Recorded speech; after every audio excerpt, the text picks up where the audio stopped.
750 millones de personas vieron ese beso en el balcón. Fue el primero que se dio allí en la historia de la monarquía británica, y se hizo porque la multitud lo pedía a gritos y porque, puertas adentro, alguien decidió que convenía dárselo.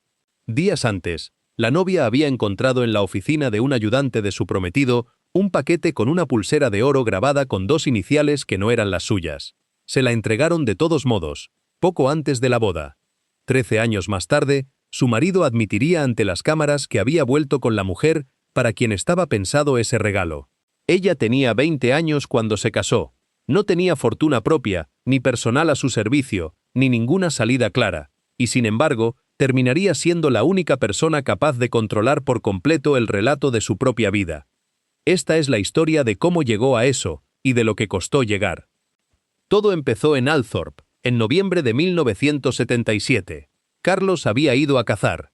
Ella tenía 16 años, estaba de vacaciones del internado y no era, en absoluto, la Spencer que él había ido a ver. Carlos tenía 29 años y mantenía, de forma intermitente, una relación con la hermana mayor de Diana, Sarah.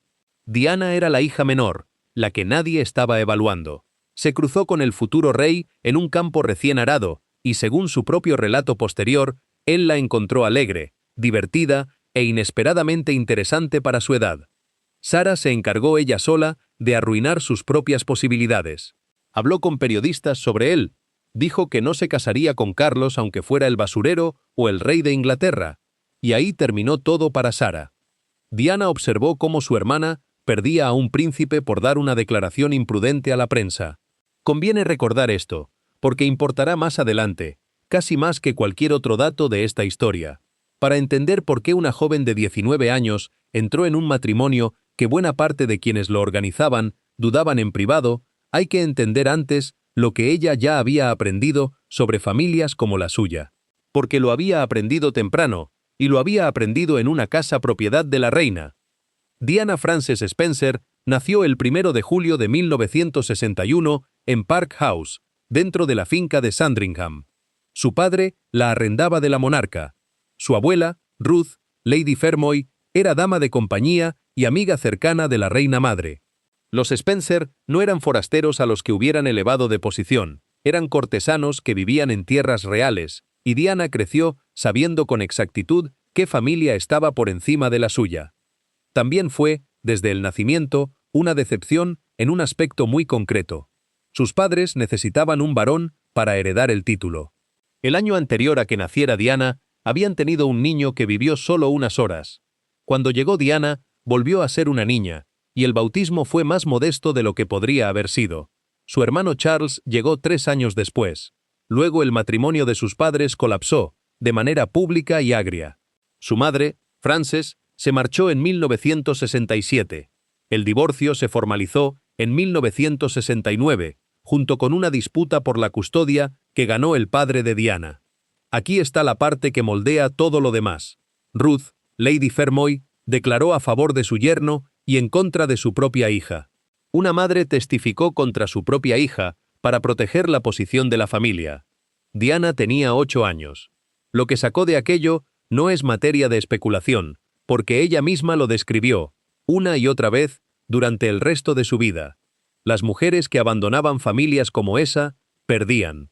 Perdían a sus hijos, a sus amistades, su posición y su reputación, y la maquinaria familiar se cerraba a su alrededor con una cortesía perfecta. No era una alumna destacada, suspendió 2 veces sus exámenes de nivel O, y nunca fingió lo contrario. Lo que tenía, en cambio, era una sensibilidad poco común hacia el clima emocional de una habitación, la costumbre de observar de cerca a los adultos, y un talento particular para volverse agradable y a la vez casi invisible en los espacios donde estaba ocurriendo algo desagradable. Son habilidades de supervivencia. 12 años después, se convertirían en habilidades profesionales. Lo que los biógrafos tienden a pasar por alto es la geografía emocional de Park House en los años posteriores al divorcio. El padre de Diana, Johnny Spencer, no era un hombre frío ni distante en el sentido convencional. Era un padre que quería a sus hijos, y lo demostraba de maneras concretas. Pero era también un hombre profundamente herido por el abandono de su esposa, y esa herida convivía dentro de la misma casa con 4 hijos que necesitaban estabilidad. Los fines de semana en que Frances venía a buscar a los niños y los fines de semana en que no venía eran igualmente devastadores, por razones distintas. Diana aprendió a leer el humor de la casa antes de cruzar ninguna puerta, a calibrar qué necesitaba cada persona antes de decir una sola palabra. Eso no es un talento innato, es una adaptación. Hay otro detalle de aquellos años que rara vez se menciona. Los vecinos inmediatos de Park House eran los miembros de la familia real que acudían a Sandringham en las temporadas de caza.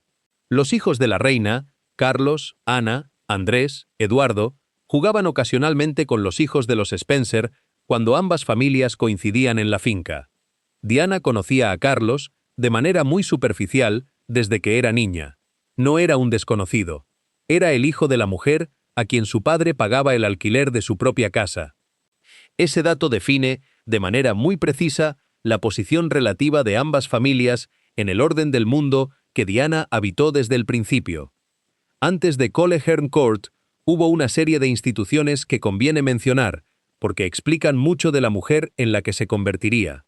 Diana pasó por Riddlesworth Hall, en Norfolk, desde los 9 años, y después por West Heath Girls' School, en Kent, un internado pensado para formar esposas de la clase alta más que académicas. Allí no destacó en los exámenes, pero sí en dos terrenos que después resultarían decisivos, la natación y el trabajo comunitario. West Heath tenía un programa que llevaba a las alumnas a visitar un hospital psiquiátrico local y una residencia para personas con discapacidad, y varios profesores recordarían después que Diana era, de lejos, la alumna que mejor se desenvolvía en esas visitas, la que perdía la timidez apenas cruzaba la puerta de una sala de enfermos. Ganó un premio escolar por servicio comunitario, no por rendimiento académico, un detalle que sus biógrafos posteriores señalarían como el primer indicio documentado de una habilidad que la monarquía nunca terminó de saber aprovechar del todo, y que ella, en cambio, aprendió a usar como arma y como refugio al mismo tiempo. Intentó luego un breve paso por un internado en Suiza, el Institut Alpin Wiedemannet, en 1977, pensado para pulir modales y francés antes de la vida adulta. Duró apenas un semestre. Extrañaba Inglaterra, no le interesaba el francés, y según contaría después, se sintió profundamente sola. Volvió a Londres con 16 años, sin título de estudios secundarias completo y sin ninguna ambición profesional definida, en una época y en una clase social donde eso no se consideraba, todavía, un problema para una joven de su posición. El plan, tácito pero comprendido por todos a su alrededor, era que se casara bien. Nadie podía prever con quién. West Heath merece un poco más de atención de la que normalmente recibe, porque el tipo de educación que ofrecía era, en sí mismo, revelador del mundo para el que preparaba a sus alumnas. El currículo académico era respetable pero no exigente. Lo que la escuela enfatizaba con mucho mayor rigor era la conducta social, el protocolo en la mesa, la capacidad de mantener una conversación con adultos, el manejo del silencio en situaciones incómodas. Diana absorbió todo eso, y lo absorbió bien, aunque los exámenes escritos no lo reflejaran. Sabía exactamente cómo comportarse en una cena formal, cómo dirigirse a una persona de rango superior, cómo retirarse de una habitación sin que nadie notara que se iba. Son habilidades que en 1978 parecían puramente decorativas. En 1981, cuando se convirtió en el centro de atención de todo el mundo occidental, resultaron ser exactamente lo que necesitaba para sobrevivir los primeros meses sin desmoronarse en público. Hubo también, en West Heath, una profesora de piano llamada Penny Walker que recordaría años después, en una entrevista, que Diana era una alumna aplicada y sensible al instrumento, aunque sin el talento técnico para llegar lejos. Lo que la diferenciaba, decía Walker, no era la habilidad con las teclas, sino la manera en que interpretaba. Ponía algo de sí misma en la música que pocas alumnas de su edad eran capaces de poner. Esa misma cualidad, trasladada a un escenario global, sería lo que haría que 750 millones de personas sintieran, frente a una pantalla de televisión, que la conocían personalmente. Hacia 1979 vivía en Londres, en un piso de Coleherne Court, con 3 amigas, trabajando primero como niñera y luego como asistente en un jardín de infantes en Pimlico. El piso era suyo, lo había comprado con dinero que le llegó, en línea descendente, de una fortuna estadounidense a través de su bisabuela, Frances Wark, hija de un financiero neoyorquino. Es un dato pequeño, pero vale la pena subrayarlo. La única independencia económica real que Diana Spencer tuvo antes de su divorcio provino de dinero americano y desapareció dentro de la vida real en el momento en que se casó. Sus compañeras de piso, Caroline Bartholomew, Virginia Pittman y Ann Bolton, describirían después, en distintas entrevistas a lo largo de los años, a una joven divertida, generosa con el dinero, obsesionada con el orden doméstico y completamente normal, alguien que fregaba platos, cocinaba pasta para todas y se reía con facilidad. Es una imagen que choca, de manera casi violenta, con la joven aislada y vigilada en la que se convertiría apenas un año después. La distancia entre esas dos versiones de la misma persona, la joven de Coleherne Court y la prometida de Clarence House, es, en cierto sentido, la medida exacta de lo que le costó entrar en la familia real. El piso de Coleherne Court era un lugar de una mundanidad deliberada y reconfortante. Las 4 jóvenes cocinaban por turnos, dividían los gastos del supermercado, discutían sobre quién había dejado la cocina sucia. Diana guardaba con precisión casi obsesiva su parte de los gastos comunes en un pequeño cuaderno de contabilidad que, según Caroline Bartholomew, consultaba con una regularidad que rozaba la ansiedad. Era el primer dinero que administraba por sí sola, y lo administraba con el cuidado de alguien que sabe, de manera instintiva, que esa independencia es frágil y puede terminarse en cualquier momento. Tenía razón, se terminó. El jardín de infantes de Pimlico, Young England Kindergarten, era también un espacio que le sentaba bien. Era buena con los niños, paciente, capaz de agacharse a su altura sin que pareciera un gesto condescendiente. Su jefa, Kay Seth Smith, diría después que Diana tenía algo que la mayoría de los adultos que trabajan con niños pequeños tardan años en desarrollar: la capacidad de hacer que un niño de 3 años se sintiera la persona más importante de la habitación. No es una habilidad menor, es exactamente lo que haría 16 años más tarde, sentada frente a una cámara de televisión y mirando a los ojos al entrevistador, con millones de personas al otro lado de la pantalla creyendo que les hablaba directamente a ellos. El noviazgo, cuando por fin ocurrió, duró apenas un año y consistió en una docena de encuentros, más o menos. Verano de 1980, una fiesta en una casa de campo en Sussex, un partido de polo, una conversación sobre unas balas de heno.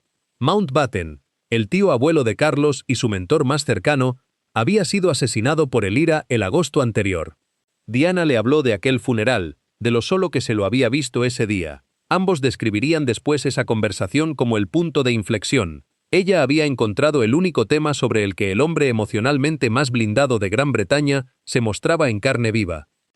La invitaron a Balmoral en septiembre de ese año, y entonces la prensa la descubrió, y decidió muy rápido que ella era la respuesta a la pregunta que Gran Bretaña llevaba tiempo haciéndose.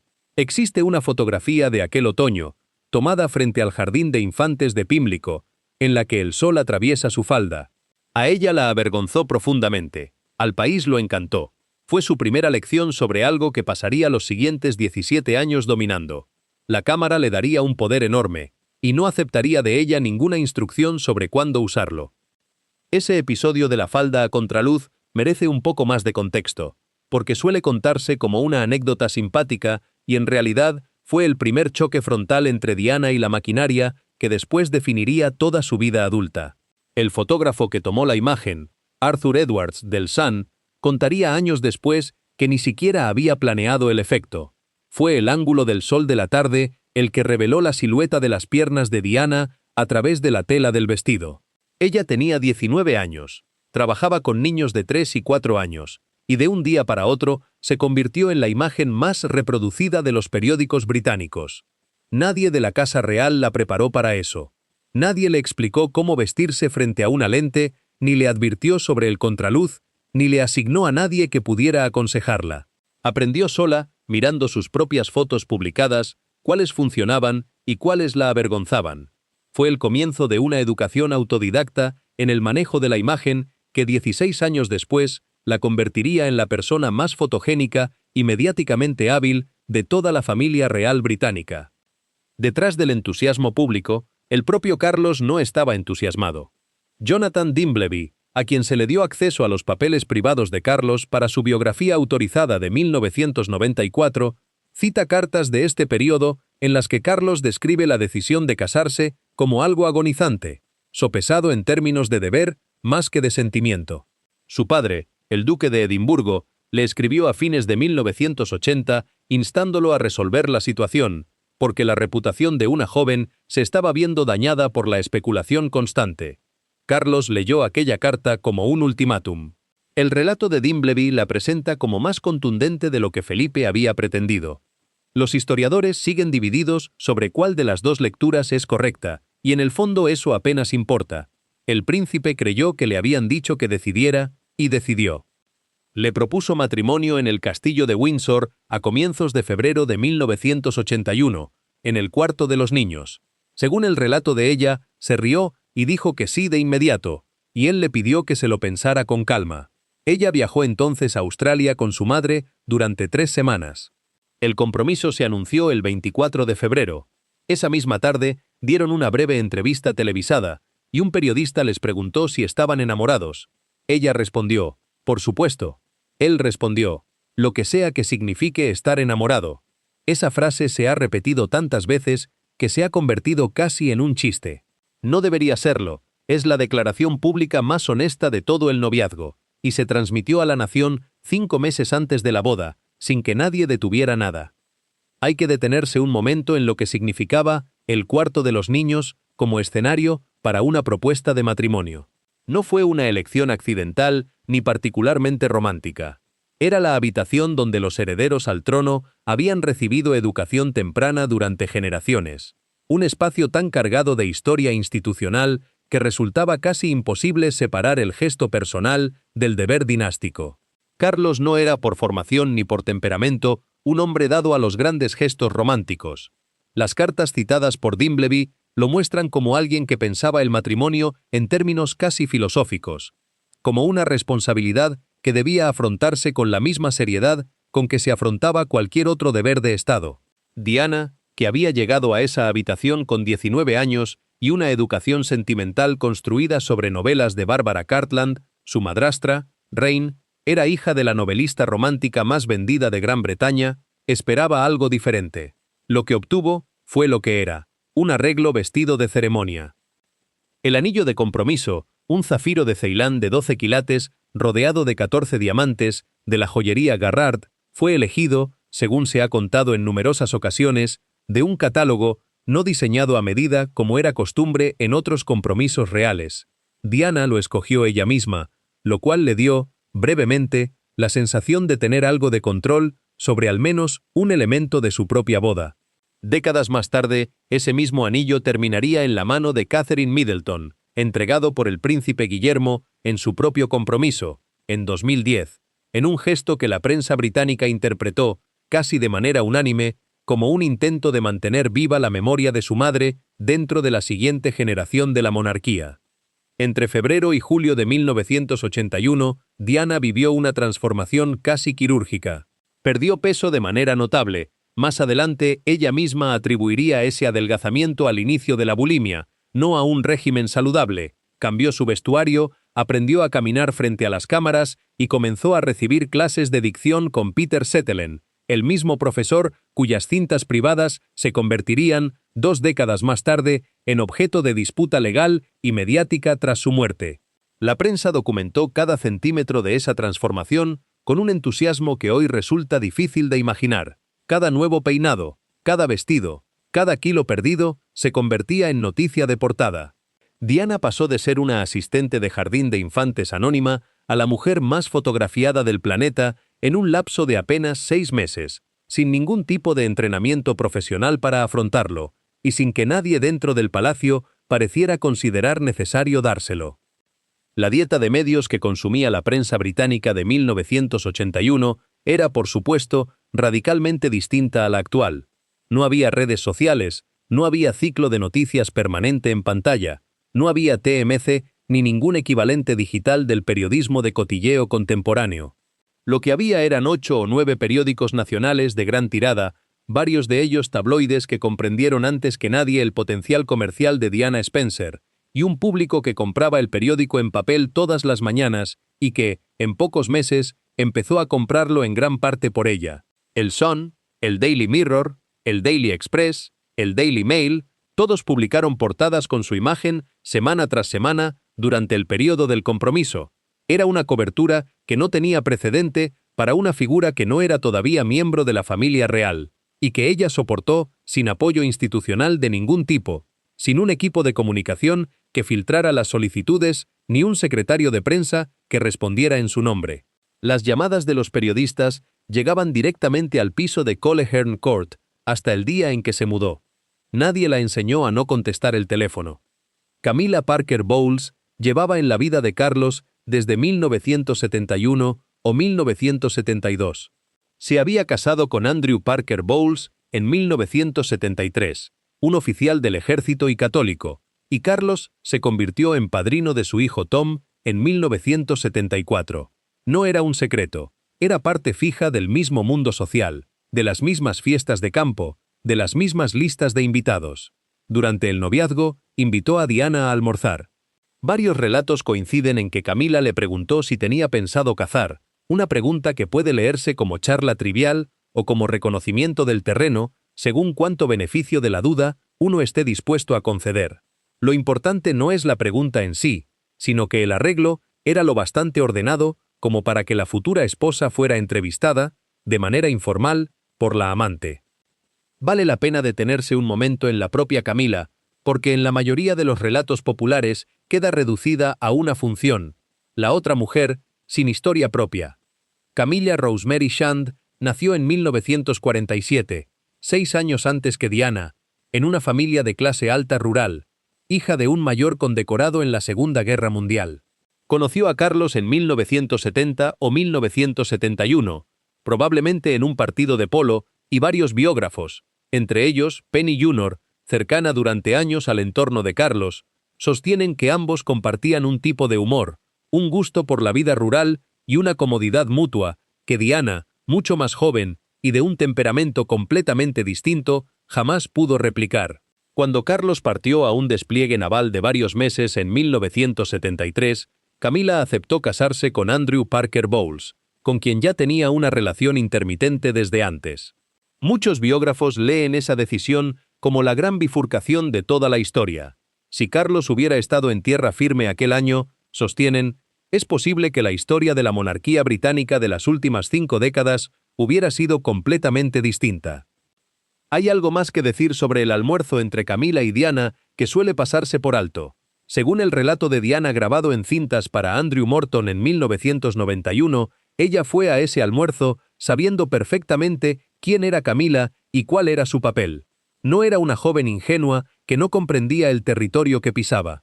Era una joven de 19 años que había observado con mucho cuidado el mundo adulto desde la infancia, y que comprendía que Camilla era, en términos prácticos, la persona que iba a definir los límites de su propio matrimonio. Lo que resulta extraordinario no es que fuera al almuerzo. Es que se sentó, fue educada y encantadora, y no dijo nada que pudiera usarse en su contra. Tenía 19 años. Era ya, en ese sentido específico, mucho mejor jugadora que cualquiera que hubiera estado en esa mesa. Diana se instaló en Buckingham Palace, y después en Clarence House, a esperar la boda. No tenía casa propia, ni secretaria privada, ni asignación, ni función definida. Era una asistente de jardín de infantes de 19 años, viviendo en un palacio, siendo medida para un vestido, mientras el hombre con quien iba a casarse viajaba. Entonces entró en la oficina de Michael Colborne, uno de los ayudantes de Carlos, y encontró un paquete. Dentro había una pulsera de cadena de oro con un pequeño disco esmaltado grabado con 2 letras, las iniciales de los apodos privados que Carlos y Camilla usaban entre ellos. Según el relato de Diana, grabado en cinta en 1991, lo confrontó al respecto y él se negó a hablar del tema. Lo que no se discute es que la pulsera fue entregada. Días antes de su boda, el príncipe de Gales condujo hasta la casa de la mujer con la que no había podido casarse para entregarle un regalo de despedida, y su prometida lo supo. Le dijo a su hermana que quería cancelarlo todo. Lo que le respondieron ha llegado hasta nosotros a través del propio recuerdo de Diana. así que conviene tratarlo como memoria y no como transcripción literal, que ya era demasiado tarde, que su cara ya estaba en los repasadores de cocina. Y en eso tenían razón. Ese era exactamente el problema. La boda del 29 de julio de 1981 no fue un acontecimiento familiar. Fue un evento nacional con presupuesto, operativo de seguridad, plan de transmisión y 3.500 invitados en la Catedral de San Pablo, elegidos casi en su totalidad por otras personas. Se prefirió San Pablo por sobre la Abadía de Westminster, en parte porque tenía más capacidad. Diana llevó un vestido de David y Elizabeth Emanuel con una cola de más de 7 metros que hubo que estirar y acomodar dentro del carruaje de cristal, y que salió arrugado, un detalle que llegó a los diarios. En el altar dijo los nombres de él en el orden equivocado. Él prometió sus bienes, en lugar de todos sus bienes terrenales. El país encontró ambos deslices entrañables. El operativo alrededor de la boda fue, en varios sentidos, sin precedentes. Se calcula que unas 600.000 personas se congregaron a lo largo del recorrido del carruaje por las calles de Londres, y que la transmisión televisiva llegó a 750 millones de espectadores en todo el mundo, una cifra que en 1981, sin Internet ni televisión satelital masiva, resultaba prácticamente inconcebible. El día se declaró feriado bancario en el Reino Unido. La torta nupcial, de 5 pisos, tardó 14 semanas en confeccionarse. La música incluyó piezas de Elgar y Händel, y la ceremonia fue oficiada por el arzobispo de Canterbury, Robert Runcie, quien describiría después el matrimonio en una frase que se haría célebre con los años, como el material del que están hechos los cuentos de hadas. Fue una frase generosa, pronunciada de buena fe, y resultaría, con el correr de los años, dolorosamente irónica. El vestido merecería un ensayo propio, porque es uno de los objetos más cargados de significado de toda la segunda mitad del siglo XX británico.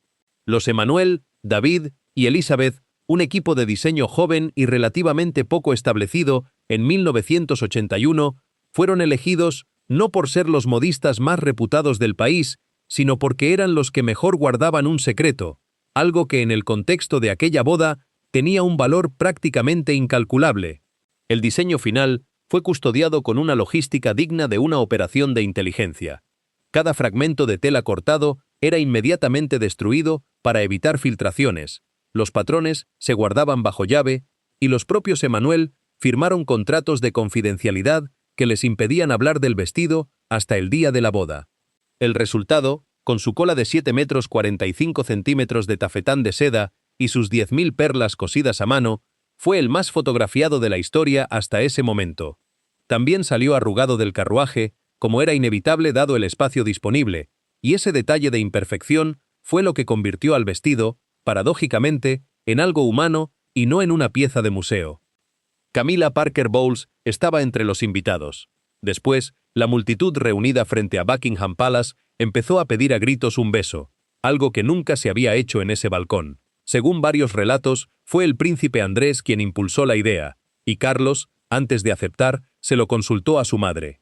Así que la imagen más romántica de la historia británica moderna fue, en realidad, una decisión de gestión de multitudes, aprobada a través de la cadena de mando.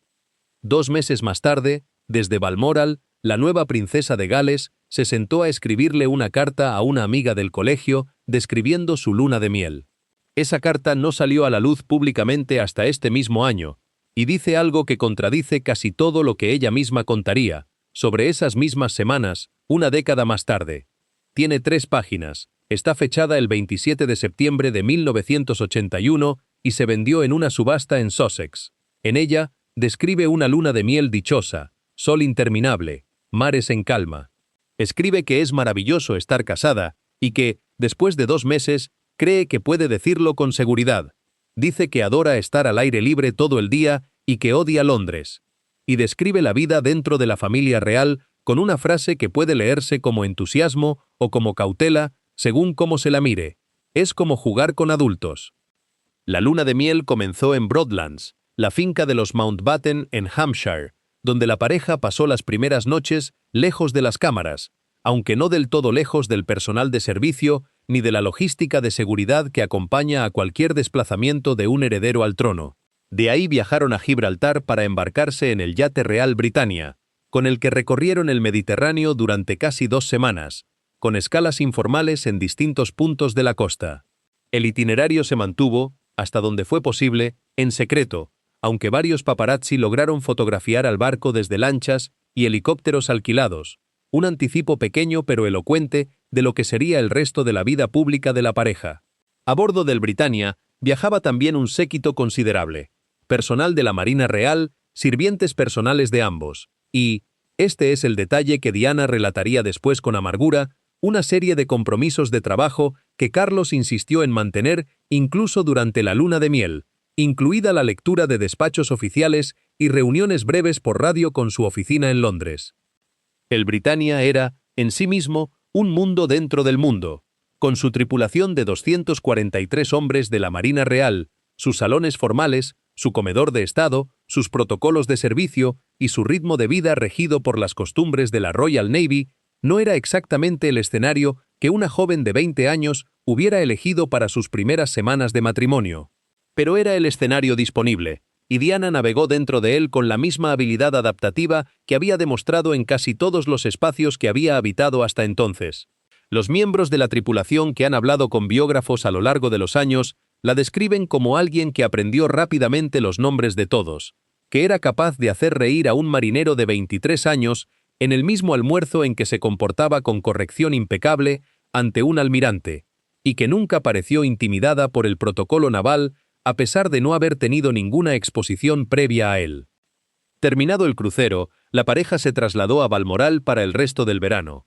Fue allí, según su relato posterior de 1991, donde comenzaron a acumularse las primeras señales de alarma, la distancia de Carlos, las llamadas telefónicas que él hacía desde habitaciones cerradas, la sensación de estar rodeada de gente que llevaba décadas sirviendo a la familia y que la trataba, en el mejor de los casos, con cortesía distante. Los sirvientes de Balmoral estaban acostumbrados a un ritmo de vida, cacería, pesca, largas caminatas, cenas formales, que Diana, criada apenas a unos kilómetros de allí, pero de un temperamento completamente distinto, encontraba agotador y ajeno.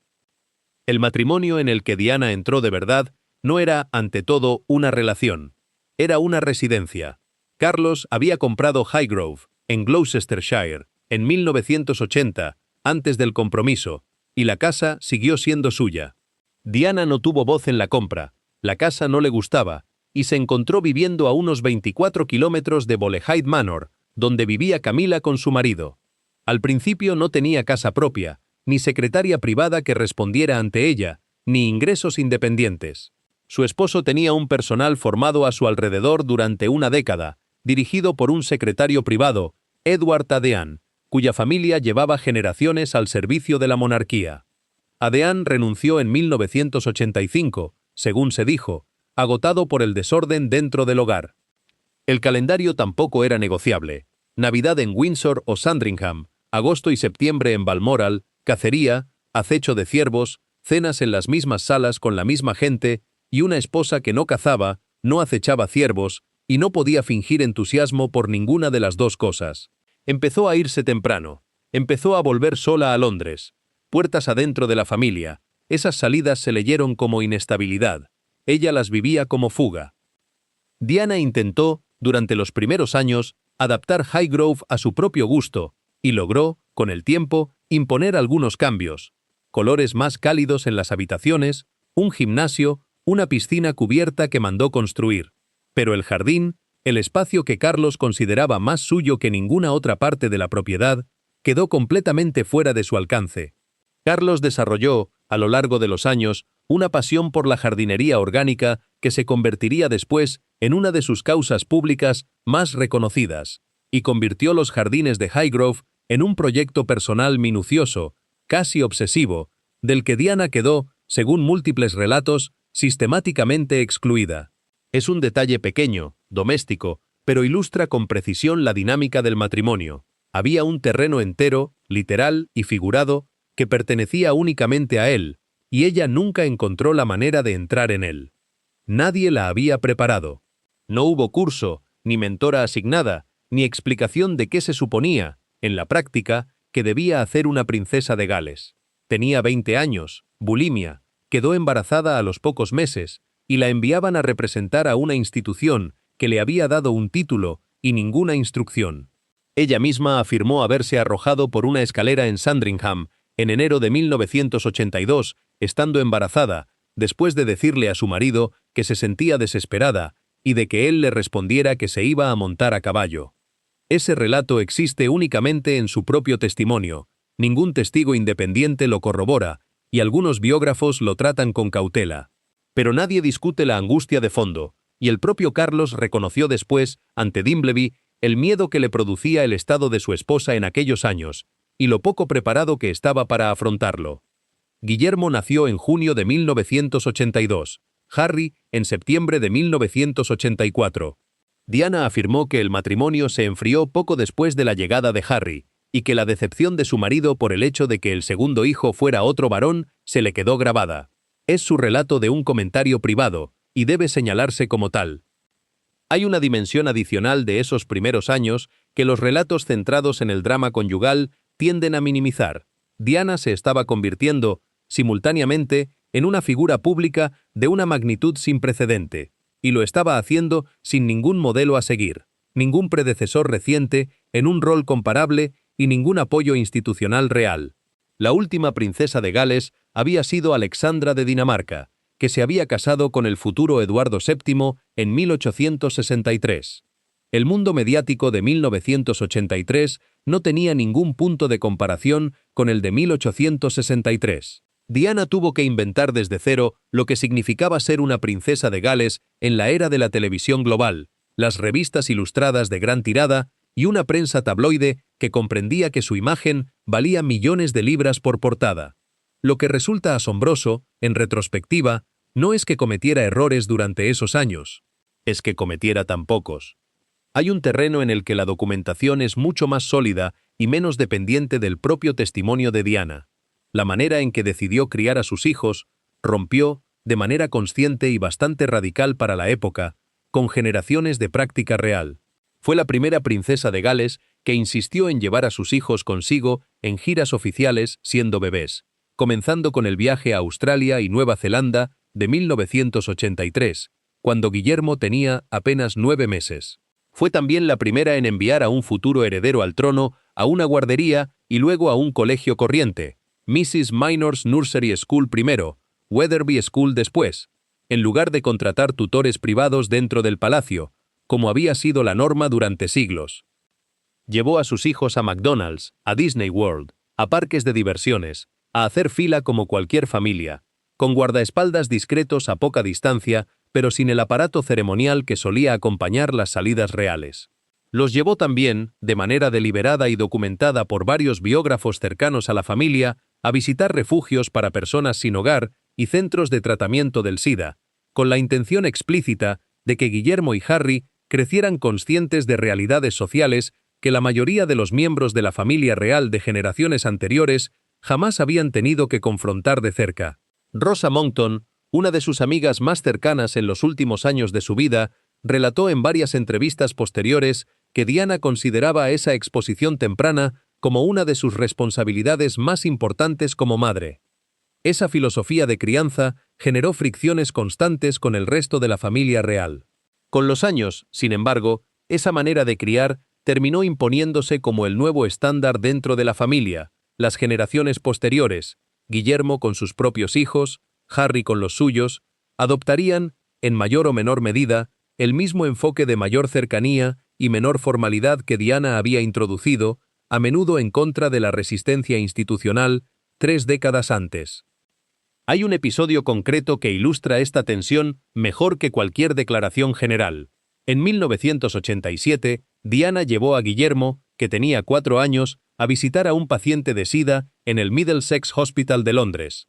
Era el primer miembro de la familia real que visitaba públicamente a un enfermo de SIDA, en un momento en que el pánico moral alrededor de la enfermedad estaba en su punto más alto en Gran Bretaña y muchos políticos evitaban siquiera pronunciar la palabra en público. El gesto fue, en su contexto, políticamente explosivo. Diana lo sabía. Lo hizo de todos modos, y se aseguró de que hubiera cámaras presentes, pero llevó también a su hijo. Eso no fue un acto político, fue una decisión de crianza. Quería que el niño que algún día sería rey comprendiera, desde los 4 años, que los enfermos no eran figuras abstractas, sino personas con nombres y caras. Guillermo no recuerda esa visita. Pero la manera en que él y Catherine han hablado sobre salud mental a lo largo de sus vidas públicas sugiere que algo de aquella enseñanza llegó de todas formas. La gira de 1983 por Australia y Nueva Zelanda fue el momento en que el equilibrio del matrimonio se rompió de una manera que ya nunca pudo repararse, y se rompió por algo que ninguno de los dos controlaba. Ella llevó al bebé consigo, lo cual ya era, en sí mismo, una ruptura con la práctica real habitual, y las multitudes fueron por ella. Se apiñaban del lado de la calle donde caminaba Diana. Cuando Carlos recorría el otro lado de la cuerda de contención, se oían quejidos audibles entre la gente. Él escribió sobre eso en privado, y Dimbleby cita esas cartas. La perplejidad, la sensación de haberse convertido en un acto secundario dentro del acontecimiento de su propia vida. La gira duró 6 semanas y cubrió más de 30 ciudades y pueblos entre Australia y Nueva Zelanda. Fue, en términos de asistencia pública, un éxito sin precedentes para la monarquía británica. Se calcula que más de 1 millón de personas salieron a las calles a lo largo del recorrido, en un país donde el sentimiento republicano llevaba décadas creciendo. No fue tibio. Fue, en muchos tramos, una histeria genuina y estaba dirigida, de manera abrumadora, hacia la princesa de 21 años y no hacia el heredero al trono de 34. Aquí está la complicación honesta. Ella no lo había pedido. Tenía 21 años y les tenía terror a las multitudes. Pero fue aprendiendo, gira tras gira, qué podía hacer con ellas. Aprendió a agacharse a la altura de un niño, aprendió que los editores de fotografía la querían sola, y cada año que ese talento crecía, el hombre a su lado perdía un poco más de peso propio dentro de la obra de su propia vida. Un matrimonio puede sobrevivir a la infidelidad. Lo que le cuesta mucho más sobrevivir es que uno de los dos se vuelva enormemente más popular que el otro, mientras la institución a la que ambos sirven lleva la cuenta. La prensa australiana cubrió la gira con una intensidad que incluso los tabloides británicos, ya acostumbrados a Diana, encontraron sorprendente. Los periódicos de Sydney y Melbourne publicaban actualizaciones sobre su vestuario en ediciones de tarde, enviaban fotógrafos a anticipar sus recorridos y contrataban a analistas de moda para comentar cada elección de ropa con la misma seriedad que otros expertos comentaban un discurso político. Diana cambió de atuendo 3 veces en un solo día durante la visita a Sydney, y las 3 veces los periódicos vespertinos lo documentaron con precisión militar. Carlos, que en esos mismos días pronunció varios discursos sobre arquitectura y medio ambiente que habrían recibido cobertura respetable en cualquier otra circunstancia, fue relegado sistemáticamente a notas secundarias. No hubo un momento de inflexión claro, una conversación específica en la que ambos reconocieran lo que estaba pasando. Simplemente fue acumulándose, día tras día, hasta que era imposible ignorarlo. Lo de Australia no fue un hecho aislado.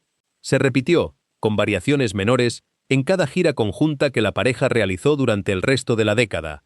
Canadá, en 1983, Italia, en 1985, un extenso recorrido por Estados Unidos ese mismo año que incluyó la célebre visita a la Casa Blanca, Japón, en 1986, y así sucesivamente. En cada una de esas giras se repetía el mismo patrón fotográfico y el mismo desequilibrio de atención pública, hasta el punto de que los organizadores de las giras comenzaron a planificar de manera deliberada los recorridos para que Diana y Carlos caminaran por lados alternos de la calle en cada parada, en un intento, nunca del todo exitoso, de repartir la atención de manera más pareja. La visita a la Casa Blanca de noviembre de 1985, en particular, quedó grabada en la memoria colectiva por una sola escena. Diana bailando con John Travolta en el Salón Este, vestida con el mismo traje de terciopelo azul medianoche que 2 años más tarde formaría parte del lote subastado en Christie's. La fotografía de ese baile, difundida en todo el mundo, se convirtió en una de las imágenes más reproducidas de toda la década de 1980, y es un ejemplo perfecto de la dinámica que terminaría por definir el matrimonio, una velada oficial organizada con la intención de honrar al príncipe y la princesa de Gales como pareja, terminó siendo recordada casi exclusivamente por un momento protagonizado únicamente por ella. Lo que rara vez se menciona sobre esa noche en la Casa Blanca es que el baile con Travolta no estaba en el programa. Nancy Reagan lo había organizado como una sorpresa para Diana, que era fan declarada de Fiebre del sábado noche. Travolta llegó al salón, se inclinó ante la princesa con una exageración teatral deliberada y le ofreció la mano. Ella lo tomó. El fotógrafo oficial de la Casa Blanca captó el momento exacto. Carlos estaba al otro lado del salón, conversando con un senador.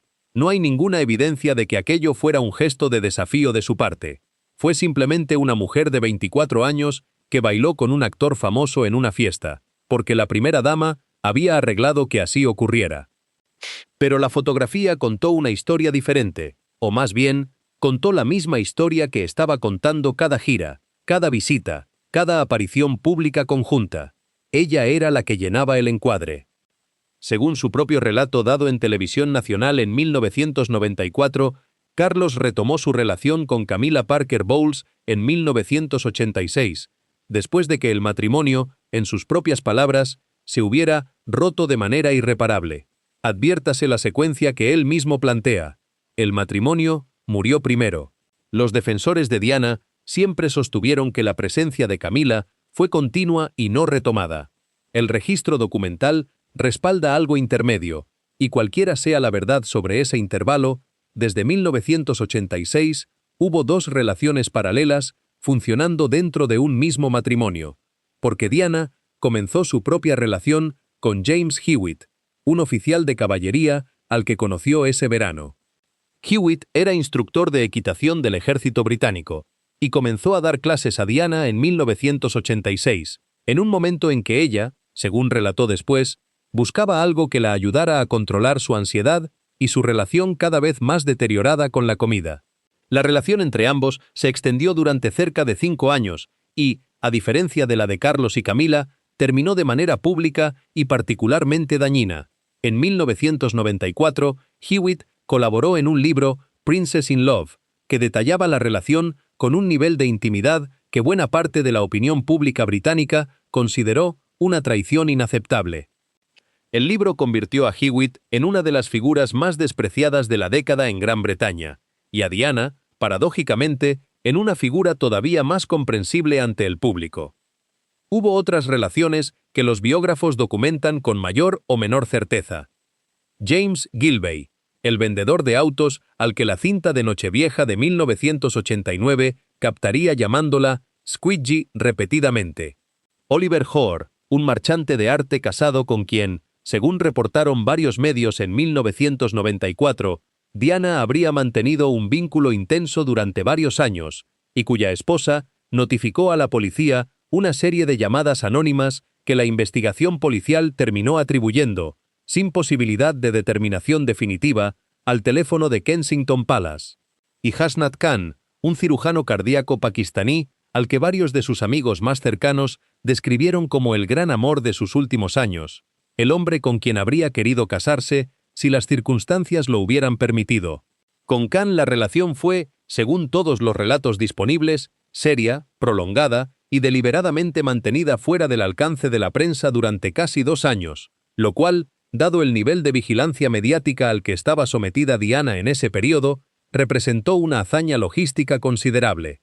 Entonces ocurrió algo que, brevemente, los hizo parecer una pareja funcional, y merece contarse bien, porque complica al villano de la historia. En marzo de 1988, durante unas vacaciones de esquí en Closters, una luz golpeó a un grupo del que formaba parte Carlos. Su amigo cercano, el mayor Hugh Lindsay, murió. Patty Palmer Tompkinson resultó gravemente herida. Diana no estaba en la pista, estaba en el chalet, y en las horas siguientes se hizo cargo de todo lo práctico que nadie más podía afrontar: los arreglos, el regreso, acompañar a la viuda de Lindsay, insistir en que el grupo volara de regreso junto con el cuerpo en lugar de continuar las vacaciones. Quienes estaban presentes, incluido el propio círculo de Carlos, le reconocieron el mérito sin reservas. Tenía 26 años, y por un momento fue, sin discusión, indispensable. El accidente de Closters expuso algo de Diana que la cobertura mediática habitual, centrada en vestidos y rivalidades conyugales, tendía a opacar. Era capaz de funcionar con una frialdad práctica y eficaz en situaciones de crisis que desarmaban a personas mucho más experimentadas que ella. Sarah Ferguson, que también formaba parte del grupo aquella tarde, recordaría después que mientras algunos de los adultos presentes estaban paralizados por el shock, Diana ya había tomado el teléfono y estaba haciendo llamadas. No era un gesto calculado para la galería, no había galería. Era simplemente la manera en que funcionaba cuando las circunstancias lo exigían. Esa capacidad, que probablemente tenía sus raíces en la misma infancia que le había enseñado a leer el clima emocional de una habitación antes de cruzar la puerta, la acompañaría el resto de su vida y se volvería visible en cada crisis que la encontrara de cerca. En diciembre de 1989, dentro de una ventana de apenas 2 semanas, las dos mitades de este matrimonio quedaron grabadas por radioaficionados que rastreaban frecuencias de teléfonos móviles. El día 18, una larga llamada íntima y nocturna entre Carlos y Camila. En Nochevieja, una larga llamada íntima entre Diana y James Gilbey, en la que él la llama Squidgy docenas de veces, y ella habla de su desdicha dentro de la familia.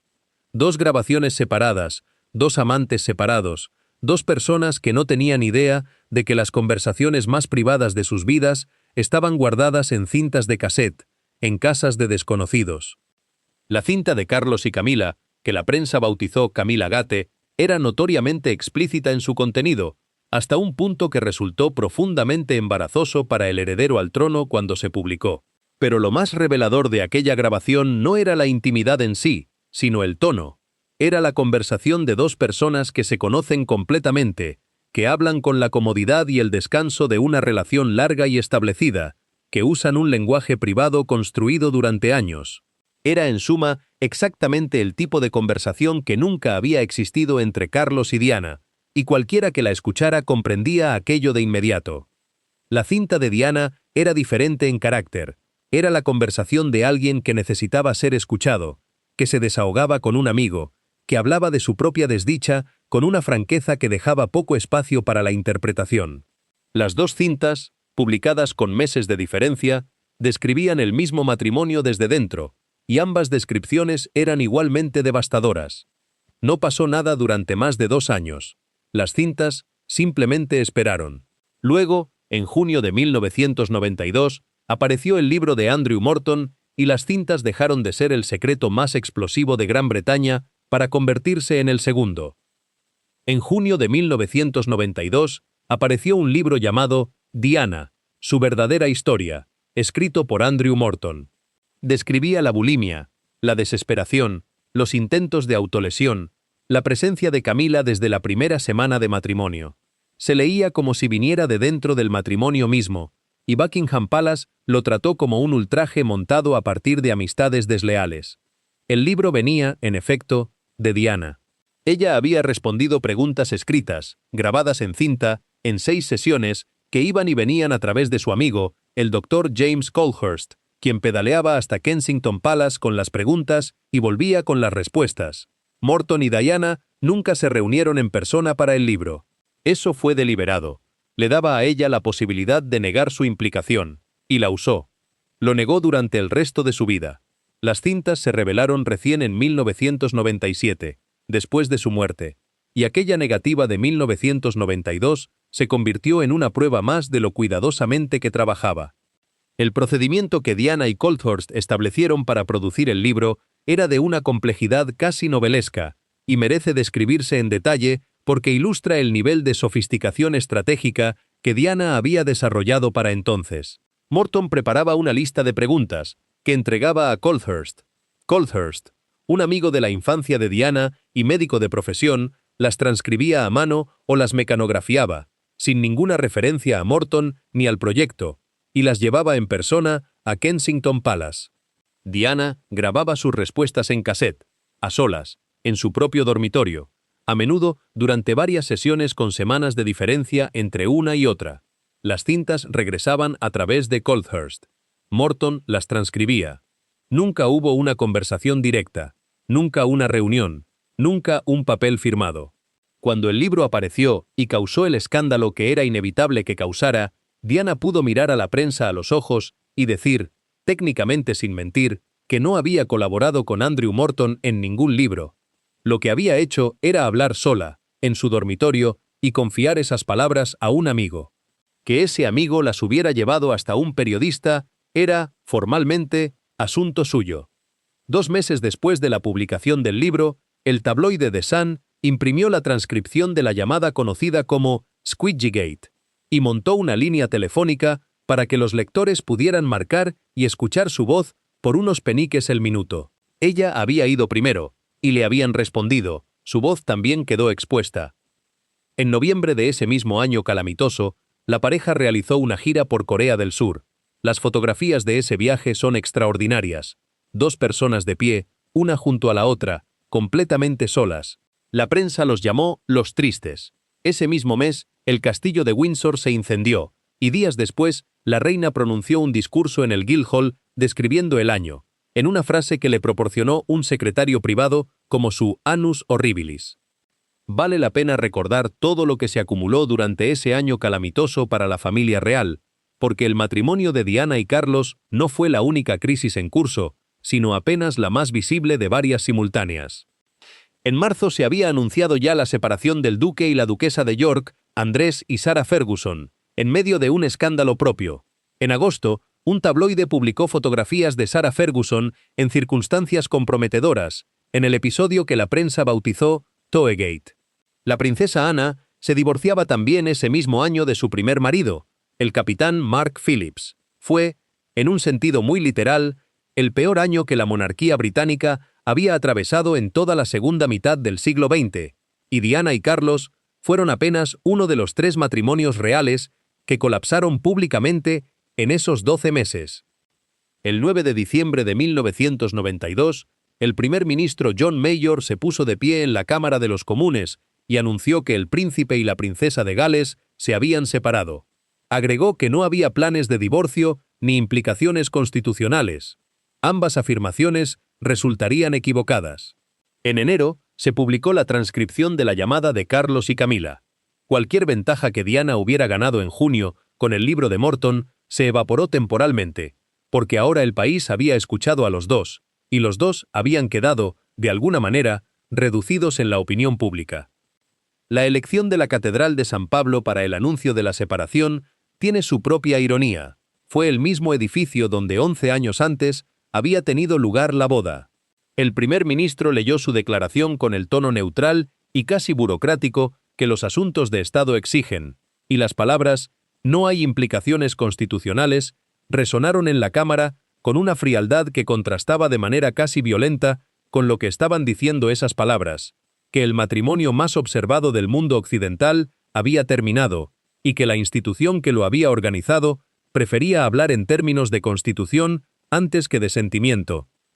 Ella se retiró de la vida pública mediante un discurso en diciembre de 1993, culpando a la prensa, y lo decía en serio. También la liberó de una agenda oficial controlada por el Palacio. En junio de 1994, Carlos le dio a Jonathan Dimbleby una entrevista televisada de 2 horas y media, y admitió el adulterio. Esa misma noche, fotografiaron a Diana llegando a una fiesta en la Serpentine Gallery, con un vestido corto negro, de hombros descubiertos, de Cristina Stambolian, que tenía guardado desde hacía 3 años y nunca se había puesto. Se llevó todas las portadas del país esa noche, quitándoselas a él. Había ganado la fotografía. Todavía no había hablado. El vestido negro de la Serpentine fue descrito por los periódicos al día siguiente con una unanimidad que decía mucho sobre cómo el país leía a Diana a esas alturas. Ningún redactor utilizó palabras de conmiseración ni de escándalo. Todos usaron palabras de poder. Era una mujer que había elegido ese vestido, esa noche, para esa función, y todo el mundo lo sabía. La pregunta que ningún periódico formuló explícitamente, pero que todos sus lectores se hicieron, era cómo una mujer en la posición de Diana, separada, despojada parcialmente de su rol institucional, en medio de un divorcio que aún no era divorcio, podía llegar a una fiesta en un vestido negro de Cristina Stambolian y apoderarse de todas las portadas del día siguiente en un país donde su marido acababa de confesar una infidelidad de años en horario de máxima audiencia. La respuesta era la misma de siempre. Había aprendido a usar la cámara mejor que cualquier otro miembro de su familia. En agosto de 1995, un periodista de la BBC de 32 años, llamado Martin Bashir, condujo hasta Althorpe para ver al hermano de Diana. Trabajaba para el programa Panorama, y tenía un problema. Toda la televisión británica quería esa entrevista, y nadie lograba acercarse a ella. Así que fabricó una manera de entrar. Bashir encargó a un diseñador gráfico de la BBC que falsificara extractos de estados de cuenta bancarios. Eran falsos.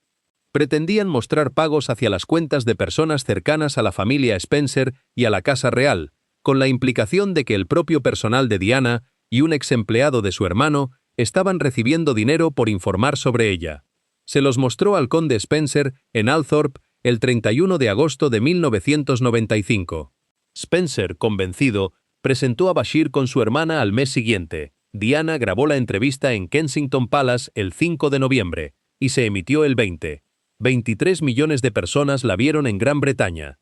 Ella dijo que eran 3 en el matrimonio, así que estaba un poco lleno. Admitió la relación con Hewitt y dijo que lo había adorado. Puso en duda si su esposo podría adaptarse a ser rey. Dijo que le gustaría ser la reina de los corazones de la gente. Fue, según cualquier criterio, el uso más eficaz de una cámara de televisión por parte de un miembro de la familia real británica en todo el siglo XX. También hizo detonar el matrimonio de manera definitiva. Hay otros detalles de la entrevista que merecen mencionarse. Diana habló también, con una franqueza que resultaba prácticamente inédita para una figura de su rango, sobre su bulimia, describiendo el trastorno como un síntoma de la infelicidad más profunda que atravesaba en aquellos años. Habló de la depresión posparto, de los episodios de autolesión, y lo hizo con un vocabulario clínico y directo que contribuyó, según reconocieron después varias organizaciones británicas de salud mental, a normalizar la conversación pública sobre trastornos alimentarios y depresión en un país donde ambos temas seguían rodeados de un silencio casi total. La preparación de Diana para la entrevista fue meticulosa. Insistió en maquillarse ella misma, con un tono más oscuro del habitual alrededor de los ojos, para proyectar una imagen de vulnerabilidad y cansancio genuinos. Eligió personalmente el lugar de la grabación, su propio salón privado en Kensington Palace, para que la audiencia la viera literalmente en su propio territorio. Fue, en todos los sentidos relevantes, una actuación cuidadosamente construida sobre una base de dolor genuino, la misma combinación que había definido casi cada movimiento público de Diana desde el comienzo de su vida adulta. En cuestión de semanas tras la emisión de la entrevista, la reina les escribió a ambos cartas reales, no comunicados a través de terceros, diciendo que un divorcio pronto era lo que más convenía al país. Diana recibió la suya en diciembre. Había pasado 14 años siendo gestionada por una institución que nunca dejaba nada por escrito. Ahora, por fin, lo había hecho. Guardó la carta. Sabía exactamente lo que valía. 26 años más tarde, aquella entrevista fue desmontada pieza por pieza. El conde Spencer nunca lo había dejado pasar. En 2020 obtuvo material que mostraba hasta qué punto había llegado la BBC y cuánto sabía y había ocultado. La cadena designó a Lord Dyson, un juez retirado de alto rango, para investigar. Su informe se publicó el 20 de mayo de 2021. Concluyó que Bashir había actuado de manera engañosa, que los documentos falsos habían sido determinantes para obtener el acceso, y que la propia investigación interna de la BBC de 1996 había sido defectuosa y había encubierto lo que sabía. La BBC se disculpó sin condiciones, devolvió los premios que el programa había ganado y anunció que jamás volvería a emitir la entrevista. El propio Martin Bashir presentó su renuncia a la BBC pocos días antes de la publicación del informe, alegando problemas de salud. En una declaración posterior, admitió haber fabricado los documentos, pero insistió en que Diana habría accedido a dar la entrevista de todas formas. El príncipe Guillermo emitió un comunicado extraordinariamente duro, afirmando que la entrevista había contribuido de manera directa al deterioro de la salud mental y la sensación de paranoia y aislamiento de su madre en los últimos años de su vida. El príncipe Harry, por su parte, vinculó el episodio con un patrón más amplio de conducta predatoria de ciertos sectores de la prensa británica hacia miembros de su familia. Hay una complicación en todo esto y conviene plantearla con claridad. En diciembre de 1995, Diana escribió una nota diciendo que Bashir no le había mostrado ningún documento y que no había recibido información que ella no tuviera ya. La BBC usó esa nota como su defensa durante un cuarto de siglo. La posición de su hermano es que ella jamás habría accedido a reunirse con un periodista que no conocía sin la confianza que generaron aquellas falsificaciones. Lo que establece el informe Dyson no es que su testimonio fuera falso, era suyo, y lo sostuvo hasta el final, sino que la maquinaria que finalmente le permitió contarlo se había construido con papel falsificado. La mujer que pasó toda su vida siendo utilizada por la prensa fue utilizada una última vez por la prensa, justo en el momento en que creía haber tomado, por fin, el control. El divorcio se formalizó el 28 de agosto de 1996. El acuerdo económico se reportó en torno a los 17 millones de libras, más algunos cientos de miles de libras anuales para el funcionamiento de su oficina. Conservó el apartamento en Kensington Palace. Conservó sus joyas. Conservó su título de princesa de Gales. Perdió el tratamiento de Alteza Real. Las negociaciones del divorcio se extendieron durante meses y fueron mucho más ríspidas de lo que trascendió públicamente. Diana llegó a contratar y despedir a más de un abogado durante el proceso, insatisfecha con la velocidad o la firmeza de las negociaciones, y en algún momento llegó a negociar directamente con la reina, sin intermediarios legales, un gesto que sorprendió a ambos equipos de abogados y que aceleró considerablemente el acuerdo final.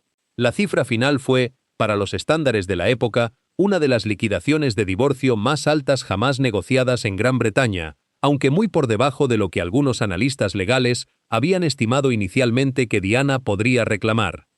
Esa decisión sobre el tratamiento de Alteza Real se discutió durante años. Lo que quedó documentado como resultado fue que la madre de un futuro rey quedó formalmente obligada a hacer una reverencia ante miembros de la familia a los que, la semana anterior, había superado en rango. Sus hijos, según se reportó, estaban furiosos por ello. Se dice que Guillermo le prometió que se lo devolvería cuando fuera rey. Es un recuerdo posterior, proveniente de una fuente interesada, y conviene tratarlo como memoria familiar y no como registro verificado. Pero es un recuerdo que circula, y lo que circula sobre una persona define, a su manera, a esa persona.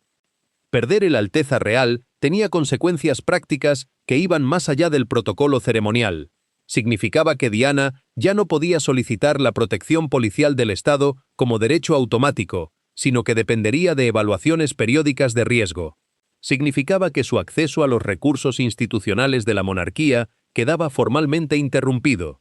Significaba también que, en cualquier acto oficial al que asistiera junto a miembros de la familia real, tendría que adaptarse a un nuevo orden de precedencia que la colocaba por debajo de personas ante las que había estado por encima durante 15 años.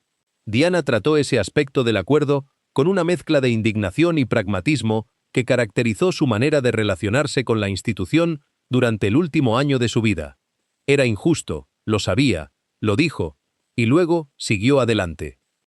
Entre el divorcio en agosto de 1996 y su muerte en agosto de 1997, Diana vivió 12 meses que sus biógrafos tienden a leer como un periodo de transición, de búsqueda de una nueva identidad sin la estructura institucional que había definido los 16 años anteriores. Era libre, en un sentido que nunca había sido libre antes. También estaba más expuesta que nunca, porque la protección que acompañaba al rol oficial había desaparecido junto con el rol. Lo que los relatos convencionales de ese último año tienden a comprimir en una narrativa simple, mujer liberada encuentra nueva vida, muere trágicamente, es en realidad un periodo de una complejidad considerable, lleno de contradicciones, retrocesos, momentos de euforia genuina y momentos de una soledad tan profunda que varias de sus amigas más cercanas describirían después haber estado preocupadas por ella de maneras que no habían sentido ni siquiera en los peores años del matrimonio. La diferencia entre la angustia de los años conyugales y la angustia del año posterior al divorcio era, según Rosa Monckton, una de las personas que mejor la conoció en esa época. Precisamente esa, durante el matrimonio había una causa identificable, un enemigo concreto, una institución contra la que empujar. Después del divorcio no había enemigo, solo había el trabajo de reconstruir, desde cero, una vida que nunca había sido del todo suya, y hacerlo bajo el escrutinio de una prensa que no tenía ninguna intención de dejarla tranquila. El apartamento en Kensington Palace, que había conservado como parte del acuerdo de divorcio, era tanto refugio como trampa. Era el hogar al que Guillermo y Harry llegaban los fines de semana cuando no estaban en la escuela, el único espacio donde la vida familiar tenía algún parecido con la normalidad. Era también uno de los lugares más vigilados del planeta. Las verjas exteriores del palacio eran un punto de congregación permanente de fotógrafos, y los helicópteros de los tabloides sobrevolaban el área con una regularidad que Diana había dejado de notar como extraordinaria porque hacía años que era simplemente parte del paisaje sonoro de su vida. Kensington Palace era, en términos de privacidad real, aproximadamente lo mismo que vivir dentro de un escaparate iluminado, y sin embargo era su casa, el único espacio que podía llamar suyo con alguna precisión, y lo defendía con una intensidad que sorprendía a quienes no comprendían cuánto había costado conservarlo. La dinámica con sus hijos en ese periodo es uno de los temas sobre los que existe más documentación de primera mano, porque tanto Guillermo como Harry han hablado de ella con una franqueza creciente a lo largo de los años, en distintos formatos y con distintos grados de elaboración. Lo que emerge de esos relatos es un cuadro de una madre que era en el terreno doméstico extraordinariamente presente y al mismo tiempo extraordinariamente intensa, que llamaba varias veces al día cuando los niños estaban en la escuela, que llenaba los fines de semana de planes y actividades con una energía que a veces resultaba agotadora para dos adolescentes, y que tenía una necesidad de conexión emocional con sus hijos que probablemente reflejaba, al menos en parte, la soledad de su propia vida adulta. Harry describiría, años después, haber llegado a casa de la escuela para encontrar a su madre llorando en el suelo del salón, y haberse sentado a su lado sin saber qué decir, y que ella le hubiera dicho que no se preocupara, que todo iba bien. Tenía 12 años, no todo iba bien. Pero ella hacía lo que había aprendido a hacer desde los 8, proteger a los demás de lo que ocurría dentro de ella. La campaña contra las minas antipersonales fue, en ese contexto, mucho más que una causa humanitaria. Era una declaración de independencia. La monarquía y el gobierno conservador de John Major habían expresado en privado su incomodidad con la campaña, argumentando que Diana estaba interviniendo en un asunto de política exterior activa. El Ministerio de Asuntos Exteriores emitió una nota interna que se filtró a la prensa, en la que se describía su posición como una política simplista, que ignoraba las complejidades de la seguridad internacional. Diana respondió viajando a Angola en enero de 1997, caminando por campos minados con un casco azul y una visera protectora, y permitiendo que todas las cámaras del mundo la fotografiaran junto a las víctimas civiles de las minas. Lo que hace notable esa decisión no es únicamente el gesto en sí, sino el cálculo que lo precedió.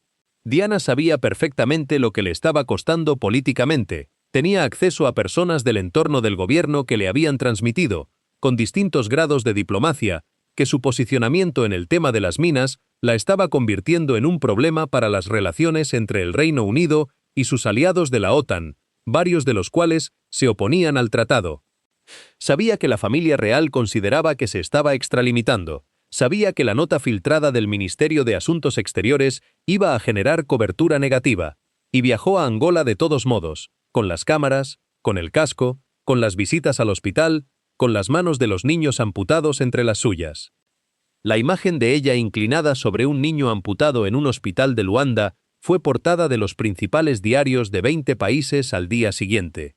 No hubo ningún miembro del gobierno que pudiera responder a esa imagen con argumentos sobre política exterior sin parecer, en el mejor de los casos, profundamente insensible.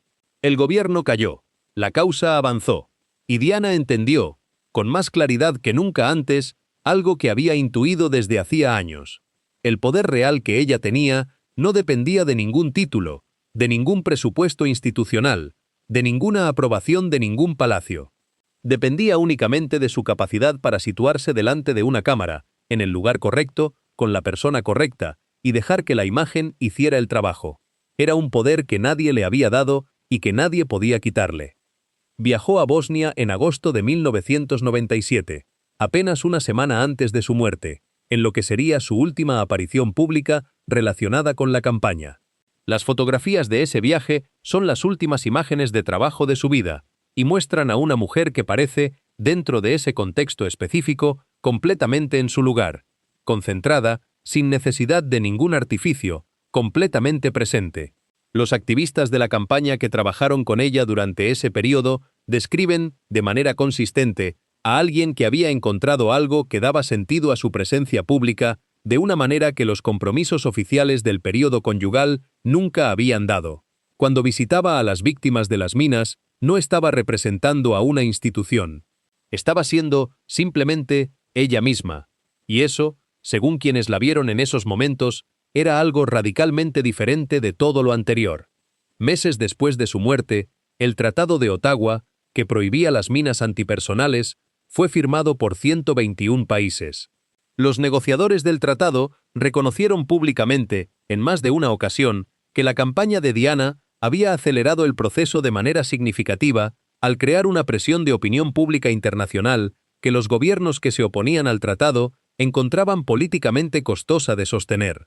Es un legado concreto, medible, que existe independientemente de cualquier narrativa sobre su vida privada o su matrimonio. Es también, probablemente, el que ella misma habría elegido por encima de cualquier otro.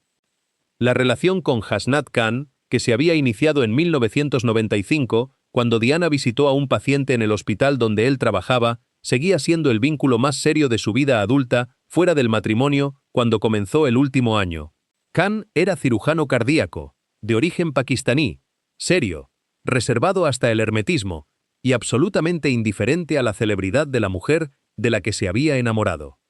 Esa indiferencia era, según las amigas de Diana que conocían la relación, exactamente lo que la hacía irresistible para ella.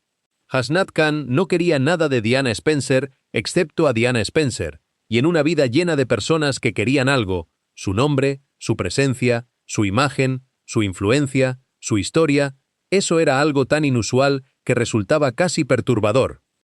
La relación se mantuvo completamente fuera del conocimiento de la prensa durante casi 2 años, lo cual, dado el nivel de vigilancia al que estaba sometida Diana, representó una hazaña que requirió una logística elaborada y una disciplina considerable de ambas partes. Khan salía por puertas traseras. Diana lo visitaba en su apartamento en Fulham, llevando gorras y gafas de sol, lo cual era, en términos de disimulo, apenas suficiente para alguien tan reconocible como ella, pero que funcionó durante un tiempo sorprendentemente largo. Sus amigas más cercanas, que sabían del vínculo, lo guardaron con una lealtad que no habían mostrado en otras circunstancias de la vida de Diana, probablemente porque comprendían que esa relación era diferente en naturaleza a cualquier otra. No era un consuelo, ni una revancha, ni un gesto político. Era, simplemente, una persona que amaba a otra persona. Diana consideró, según relatos de sus amigas más cercanas, convertirse al Islam. No está claro si esa consideración llegó alguna vez a ser algo más que una idea que barajaba en privado, pero el hecho de que la barajara dice algo sobre la seriedad con que tomaba el vínculo. Visitó Lahore con una cobertura mínima de prensa y conoció a la familia de Khan. Esa visita, que los tabloides notaron, pero no llegaron a interpretar correctamente en ese momento, fue presentada públicamente como parte de un interés creciente de Diana por el mundo islámico y por las organizaciones caritativas que trabajaban en Pakistán. La interpretación real, que solo se haría pública años después, era que estaba conociendo a la familia de un hombre con quien quería construir una vida. La relación terminó a principios de 1997. Las razones exactas siguen siendo objeto de versiones distintas, y conviene no pretender una certeza que no existe. Lo que es claro es que Khan no quería la vida que una relación con Diana inevitablemente conllevaba. La presencia permanente de la prensa, la imposibilidad de moverse con libertad, la conversión de cada aspecto de la vida privada en material de portada. Era un hombre que había elegido una profesión que requería concentración absoluta y que no estaba dispuesto a sacrificar esa concentración en el altar de la fama de otra persona, por mucho que amara a esa persona. Cuando Diana murió en agosto de 1997, Khan estaba en Pakistán, en vacaciones con su familia. Lo que sintió y cómo lo vivió es algo que nunca ha discutido en público, y esa discreción es, en sí misma, su manera de honrar lo que hubo entre ellos. Dodi Fayed entró en su vida durante unas vacaciones de verano en el Mediterráneo, invitada por Mohamed Al-Fayed, el padre de Dodi y propietario de los almacenes Harrods, cuya amistad con los Spencer venía de años atrás. Mohamed Al-Fayed había invitado a Diana y a sus hijos a pasar tiempo a bordo de su yate, el Jonical, como había hecho otras veces. Era un gesto de amistad y también, probablemente, una manera de asegurar una asociación con la figura pública más reconocida del mundo, que no costaba nada y que podía valer mucho. Dodi, que estaba comprometido con la modelo Kelly Fisher en ese momento, se unió al grupo. Lo que ocurrió entre los dos durante esas semanas fue, según todos los relatos disponibles, genuinamente inesperado para ambos. Es importante no simplificar la figura de Dodi Fayed, reduciéndola al papel que ocupa en los últimos capítulos de la historia de Diana, el hombre en el coche. Emad el-Din Mohamed Abdel Moneim Fayed, conocido como Dodi, tenía 42 años en el verano de 1997. Era productor de cine, había producido Carrozas de Fuego en 1981, con una educación en Sandhurst, la Academia Militar Real Británica, y una vida adulta construida entre Londres, París y Los Ángeles. Era encantador, generoso, consumidor de los mismos circuitos sociales que Diana frecuentaba desde hacía años, y era alguien que había crecido en el margen de un mundo de poder y prestigio sin pertenecer del todo a ese mundo, una posición que quizás Diana reconocía. La relación entre ambos fue intensa, muy visible y deliberadamente pública en un sentido que la relación con Hasnat Khan nunca había sido. Las fotografías de ambos juntos en el yate, publicadas en agosto de 1997, recorrieron el mundo en cuestión de horas. Diana sabía que estaban siendo fotografiados. Es probable que lo supiera antes de salir a cubierta cada mañana. La pregunta que algunos de sus amigos se han hecho en privado, con distintos grados de incomodidad, es hasta qué punto esa visibilidad fue una elección activa. Si Diana, que llevaba 2 décadas comprendiendo exactamente qué hacía una cámara con su imagen y para qué podía usarse esa imagen, estaba utilizando la relación con Dodi de alguna manera. La respuesta honesta es que no lo sabemos. Lo que sabemos es que ella era perfectamente capaz de hacer eso, y que había hecho cosas parecidas antes. Lo que también sabemos, y que los análisis más cínicos tienden a perder de vista, es que tenía 36 años, llevaba más de un año divorciada, había salido de la relación con el hombre al que quería porque ese hombre no podía vivir con el mundo que la rodeaba, y estaba en un yate en el Mediterráneo en verano con un hombre que la trataba bien y que la hacía reír. A veces las razones son más simples de lo que los análisis posteriores quieren que sean. La noche del 30 de agosto de 1997, Diana y Dodi cenaron en el Ritz de París, propiedad del padre de Dodi. El restaurante había sido reservado, pero el número de fotógrafos congregados en el exterior hacía imposible llegar y salir con cualquier cosa parecida a la discreción. Cambiaron de planes varias veces, cenaron dentro del hotel, salieron por una puerta trasera en el Fiat negro que acabaría en el Pont del Alma. Iban siendo seguidos por al menos 6 motocicletas de paparazzi. El conductor, Henry Paul, había bebido. La velocidad dentro del túnel, según la reconstrucción de los investigadores, era muy superior al límite permitido. El coche perdió el control y chocó contra el pilar 12 del túnel a las 12:23 de la madrugada del 31 de agosto. Dodi Fayed murió en el acto. Henry Paul murió en el acto. Diana fue extraída del vehículo con vida, aunque con lesiones gravísimas. Fue trasladada al hospital Pitié-Salpêtrière, donde los médicos trabajaron durante 4 horas intentando estabilizarla. Murió a las 4 de la mañana, hora francesa, de un desgarro en la vena pulmonar. La causa inmediata del accidente fue la conducción bajo los efectos del alcohol. Las causas más amplias, el sistema de seguridad que había fallado, las decisiones tomadas aquella noche, el papel de los fotógrafos que seguían al coche, fueron objeto de 2 investigaciones judiciales que se extendieron durante años y que llegaron, en sus conclusiones principales, a los mismos resultados. Trevor Rhys-Jones, el guardaespaldas, sobrevivió con lesiones graves. Es el único testigo directo de lo que ocurrió dentro del coche en los momentos previos al impacto, y sus recuerdos de aquellos segundos son fragmentarios e incompletos, en parte como consecuencia de las lesiones en la cabeza que sufrió. Lo que ocurrió en París en las horas siguientes al accidente, antes de que el mundo lo supiera, es un capítulo que rara vez se narra con detalle, pero que dice mucho sobre la clase de persona que era Diana. El embajador británico en Francia, Michael Jay, fue notificado en las primeras horas de la madrugada y llegó al hospital antes de que la situación fuera pública. Los médicos franceses que intentaron salvarla describieron después, en declaraciones a biógrafos y en los documentos de la investigación, a una mujer que en los momentos en que estuvo consciente dentro del coche, antes de la llegada de la ambulancia, preguntó por Dodi. Que quería saber si Dodi estaba bien. No estaba bien. Nadie se lo dijo entonces. Las horas que siguieron a su muerte constituyen uno de los episodios más extraordinarios de la historia cultural británica del siglo XX. La reina estaba en Balmoral con sus nietos. No regresó a Londres de inmediato. No ordenó que la bandera del Palacio de Buckingham se pusiera a media asta, porque las normas del protocolo establecían que esa bandera solo se izaba cuando la soberana estaba presente, y solo se ponía a media asta cuando moría un miembro de la familia real. Diana ya no era, técnicamente, miembro de la familia real.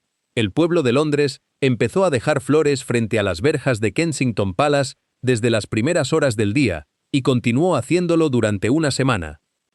La marea de flores creció hasta convertirse en algo sin precedente en la historia moderna. 1 millón de ramos, según algunas estimaciones, que cubrieron las aceras frente al palacio hasta una profundidad de varios metros, y que generaron un olor dulce y pesado que los periodistas presentes durante aquellos días describieron como algo que nunca habían experimentado antes y que nunca olvidarían. Junto a las flores había notas escritas a mano, fotografías, peluches, velas encendidas, objetos personales dejados por personas que nunca habían conocido a Diana y que sin embargo sentían, con una intensidad que los sorprendía a ellos mismos, que habían perdido a alguien que las conocía.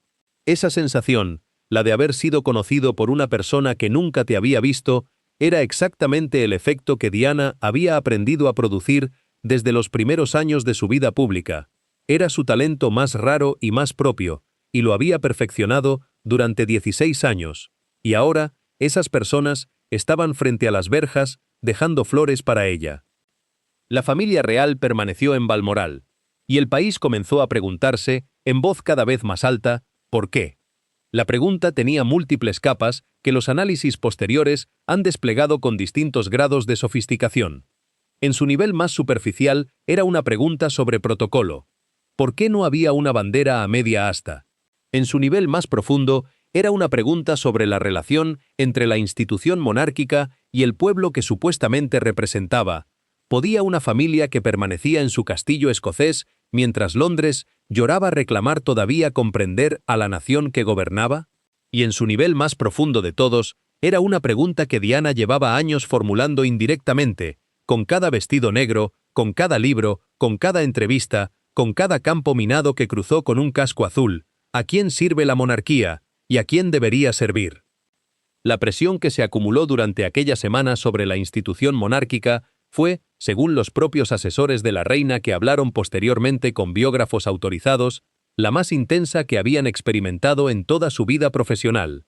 Tony Blair, que llevaba apenas 4 meses como primer ministro, leyó el estado de ánimo del país con una precisión que sus asesores recordarían después como uno de los momentos definitorios de su liderazgo.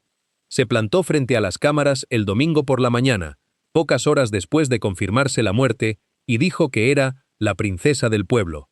La frase no era suya. Alastair Campbell la había elaborado en los minutos previos a la comparecencia, construida sobre la lógica de todo lo que Diana había construido durante 2 décadas.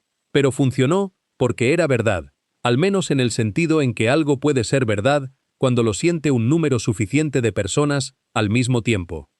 Fueron necesarios 5 días y una presión pública sostenida para que la reina regresara, hablara en televisión y ordenara que la bandera del palacio ondeara a media asta. Su discurso del viernes 5 de septiembre fue el más importante de su reinado en términos de necesidad política. Lo que decía, en su fondo, era algo que la institución monárquica nunca había dicho antes de manera tan explícita, que el dolor del pueblo por Diana era legítimo, que la admiración del pueblo por Diana era comprensible, que la reina misma reconocía en Diana cualidades excepcionales.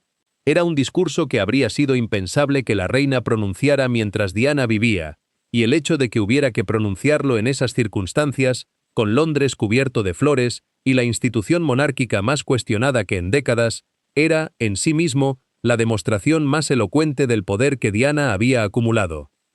El funeral se celebró el 6 de septiembre de 1997 en la Abadía de Westminster. 2 millones de personas se congregaron en las calles de Londres para ver pasar el ataúd, llevado a hombros de soldados de la Guardia Real. 104 miembros de organizaciones benéficas con las que Diana había trabajado caminaban detrás. El príncipe Guillermo, que tenía 15 años, y el príncipe Harry, que tenía 12, caminaron detrás del ataúd de su madre durante casi 1 kilómetro, junto a su padre, su abuelo el duque de Edimburgo y su tío el conde Spencer. Hay imágenes de ese trayecto que son insoportablemente difíciles de mirar, incluso décadas después. 2 niños caminando detrás del ataúd de su madre, con el mundo entero mirando, con la obligación de no desmoronarse porque la ocasión lo requería. Es el resumen más cruel posible de todo lo que esa familia le había exigido a Diana durante 16 años, trasladado a sus hijos en el peor día de sus vidas. El príncipe Harry describiría, muchos años después en sus memorias y en varias entrevistas, ese trayecto como una de las experiencias más traumáticas de su vida. No solo el dolor por su madre, sino la sensación de estar siendo observado mientras experimentaba ese dolor, la imposibilidad de llorar libremente porque las cámaras estaban ahí, la extrañeza de caminar por las calles de Londres rodeado de millones de personas que también lloraban pero que no eran su madre. Dijo que aún le costaba comprender cómo lo había atravesado. Dijo también que durante muchos años simplemente no lo procesó, que lo guardó en un compartimento y no volvió a abrirlo durante más de una década, y que las consecuencias de ese cierre las fue pagando en los años siguientes de maneras que no comprendió hasta que buscó ayuda profesional. El conde Spencer pronunció un elogio que fue, en parte, un ataque directo a la familia real. Dijo que Diana no necesitaba título real para generar su peculiar tipo de magia. Dijo que sus sobrinos Guillermo y Harry recibirían una educación que no daría simplemente forma a sus deberes y tradiciones, sino que reflejaría la vida que vivió su madre, sus imaginaciones abiertas al calor, a la risa, a la aventura, así como a los sufrimientos del corazón. La multitud que escuchaba fuera de la abadía, a través de los altavoces, aplaudió. El aplauso entró en el interior de la abadía, oleada por oleada, hasta llegar a quienes estaban sentados junto al ataúd. Fue la única vez, posiblemente, en la historia de la abadía de Westminster, que una multitud exterior aplaudió dentro de una ceremonia real. No era el aplauso de una audiencia que aprobaba una actuación, era el aplauso de un pueblo que llevaba una semana en las calles con flores en las manos y que encontraba por fin alguien que decía en voz alta lo que ellos habían sentido. Carlos, sentado en primera fila, escuchó ese aplauso. Sus hijos, también en primera fila, lo escucharon. La reina, sentada también en primera fila, lo escuchó. Nadie aplaudió dentro de la abadía. Nadie sabía bien qué hacer con lo que acababa de ocurrir. Elton John cantó Candle in the Wind con una letra reescrita para la ocasión. La canción vendería 37 millones de copias en las semanas siguientes, convirtiéndose en el sencillo más vendido de la historia de la música grabada, un récord que se mantuvo durante 2 décadas. El cuerpo de Diana fue trasladado a Althorp, la finca de los Spencer en Northamptonshire, y enterrado en una isla dentro del lago del parque, en un lugar que su hermano eligió precisamente porque garantizaba que ninguna multitud podría congregarse junto a su tumba. Era una protección que nunca había tenido en vida, la tenía en muerte. El dolor colectivo de aquella semana en Gran Bretaña ha sido analizado, psicologizado, politizado y revisado durante casi 3 décadas, y todavía no hay un consenso claro sobre qué fue exactamente. Algunos lo leyeron como histeria colectiva, como una emoción performativa amplificada por la cobertura televisiva continua. Otros lo leyeron como la manifestación de un duelo genuino, de una relación afectiva real entre Diana y millones de personas que la habían seguido durante 16 años y que sentían, con razón o sin ella, que la conocían. Probablemente fue ambas cosas a la vez, en proporciones que variaban persona a persona. Lo que es difícil de negar es que la intensidad de la respuesta pública dijo algo sobre el estado de Gran Bretaña en 1997 que ningún análisis político de los meses anteriores había capturado, que había una necesidad de emoción colectiva, de un espacio donde el sentimiento no tuviera que ser racionalizado ni controlado, que la cultura pública británica de la segunda mitad del siglo XX no había sabido o no había querido proporcionar, y que Diana, de alguna manera, había sabido llenar. La pregunta que sigue abierta, 30 años después de su muerte, no es si fue una víctima o una estratega. Fue ambas cosas. y no son categorías mutuamente excluyentes. La historia tiende a resolver a Diana en una de esas dos versiones porque las dos versiones son más manejables que la verdad, que es que era simultáneamente las dos cosas y que la tensión entre ambas fue el motor de todo lo que hizo. La versión de víctima es la más cómoda para la narrativa popular, porque es la más sencilla, una joven inocente, arrojada a un matrimonio sin amor, explotada por una institución sin escrúpulos, perseguida por una prensa sin freno, y finalmente destruida por la convergencia de todos esos elementos. Esa versión tiene la ventaja de ser, en sus elementos fundamentales, verificable. La institución sí la expuso sin protegerla. El matrimonio sí fue lo que fue. La prensa sí la persiguió de maneras que eran y siguen siendo éticamente indefendibles. Su muerte sí fue consecuencia, al menos en parte, de una cultura mediática que había convertido su imagen en mercancía durante 16 años. La versión de estratega es la más incómoda para la misma narrativa popular porque requiere atribuir a Diana una agencia y una inteligencia que las narrativas de víctima tienden a negarle. Requiere reconocer que ella también usó a la prensa, que también filtró, que también eligió el vestido correcto para la noche correcta, que también grabó las cintas para Morton con la intención de que algún día se supieran, que también fue a la entrevista de Panorama sabiendo perfectamente lo que estaba haciendo, aunque no supiera exactamente cómo se había producido el acceso. Esa versión tiene la ventaja de ser también, en sus elementos fundamentales, verificable. Todo eso ocurrió. Lo que ninguna de las dos versiones por separado captura es lo que hace a Diana genuinamente singular, que hizo todo eso partiendo de nada, en un sistema diseñado para garantizar que no pudiera hacerlo, y que lo aprendió sola, sin mentores, sin aliados dentro de la institución, sin ningún mapa de ese territorio, porque ese territorio no había existido antes de ella. Que la única educación estratégica que tuvo fue la que le dio su propia infancia, que era una educación en supervivencia, y no en poder, que transformó esas herramientas de supervivencia en herramientas de poder a lo largo de 16 años de práctica constante, bajo las condiciones más desfavorables imaginables, y que cuando terminó, tenía en la mano exactamente lo que había buscado desde el principio, su propia versión de su propia vida. El costo fue enorme y no debe minimizarse. La bulimia que comenzó durante el noviazgo nunca desapareció del todo, aunque en los últimos años de su vida ella misma describía haberla controlado en gran medida. La depresión que acompañó el matrimonio dejó marcas que las personas más cercanas a ella, en el período posterior al divorcio, reconocerían como permanentes. La paranoia que el informe Dyson atribuye en parte a la manipulación de Bashir era, para cuando ella murió, una parte real de su manera de leer el mundo, desconfiaba de casi todo el mundo, compartimentaba su vida con una obsesividad que a veces la dejaba sola en formas que no había elegido. Pero hay que poner eso junto a lo que también dejó, porque la lista no es corta. Cambió la manera en que la familia real se relaciona con sus propios hijos, y ese cambio es visible y documentable en cada generación que vino después. Cambió la manera en que los miembros de la monarquía se relacionan con el público, con los medios, con las causas humanitarias, de formas que Carlos III, el mismo hombre con quien se casó en 1981, ha reconocido implícitamente al adoptar, en su propio reinado, una apertura comunicativa que habría sido impensable 2 décadas antes. Contribuyó a que Gran Bretaña hablara, por primera vez de manera masiva y sin vergüenza, sobre la bulimia, la depresión y los trastornos alimentarios como enfermedades reales que afectan a personas reales, incluso a personas que viven en palacios. Organizaciones británicas de salud mental documentaron, después de la entrevista de Panorama de 1995, un aumento significativo en la demanda de sus servicios por parte de personas que por primera vez habían escuchado a alguien describir públicamente lo que ellas sentían en privado.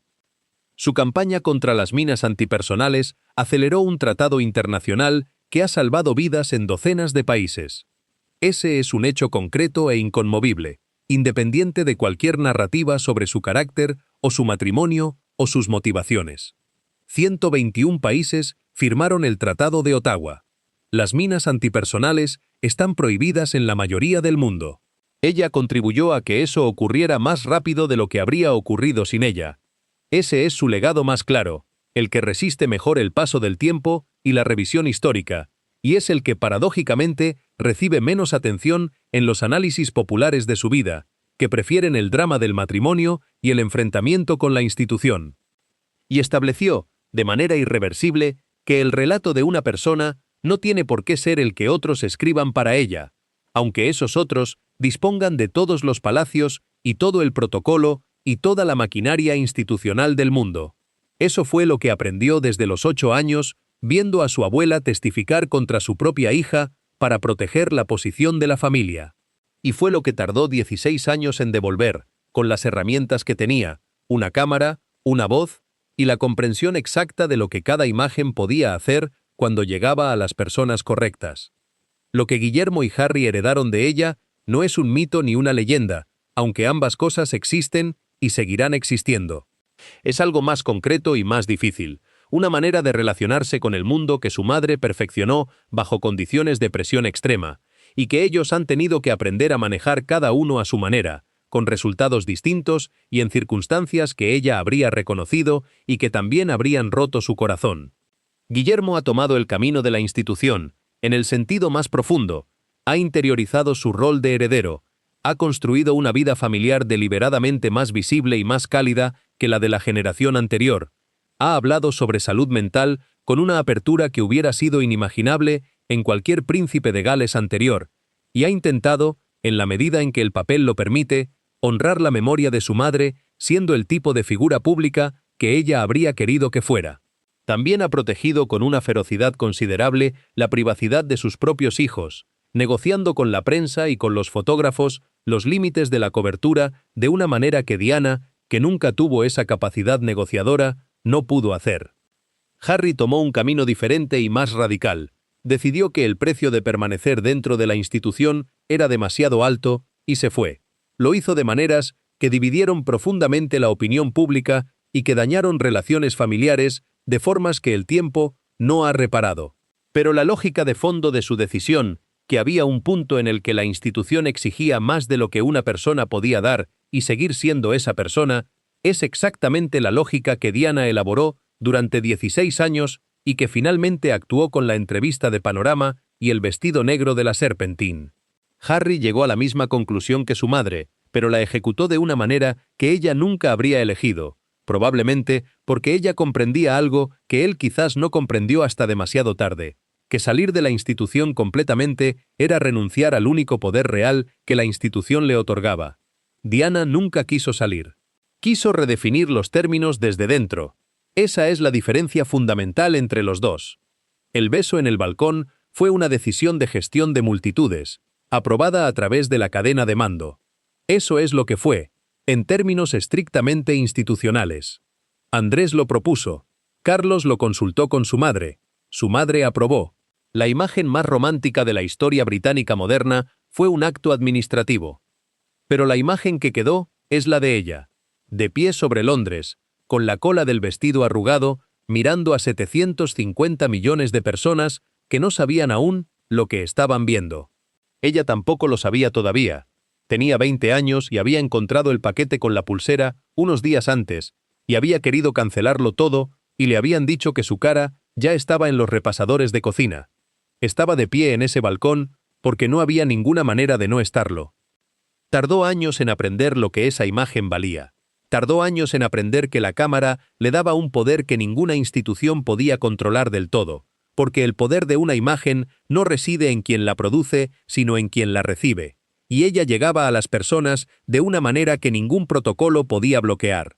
Lo aprendió sola, fotografía por fotografía, gira por gira, error por error. Lo aprendió en los campos minados de Angola y en las salas de enfermos de SIDA del Middlesex Hospital, y en los pasillos de West Heath, donde solía sentarse con pacientes de una residencia psiquiátrica y hacerles olvidar, por un rato, dónde estaban. Lo había aprendido, en realidad, desde mucho antes, en una casa arrendada de la reina, donde una niña de 8 años aprendió que las mujeres que salían de familias como esa perdían todo, y decidió que ella no iba a perder, aunque todavía no sabía exactamente qué significaba ganar. Cuando lo supo, cambió todo, y el beso en el balcón, que fue una decisión administrativa, se convirtió, gracias a ella, en otra cosa, en el principio de algo que la institución no había pedido y que nunca supo del todo cómo manejar, en el principio de una mujer que aprendió a usar cada herramienta que tenía, en condiciones que nadie debería tener que soportar, para contar su propia historia, y que al final, a pesar de todo, lo logró.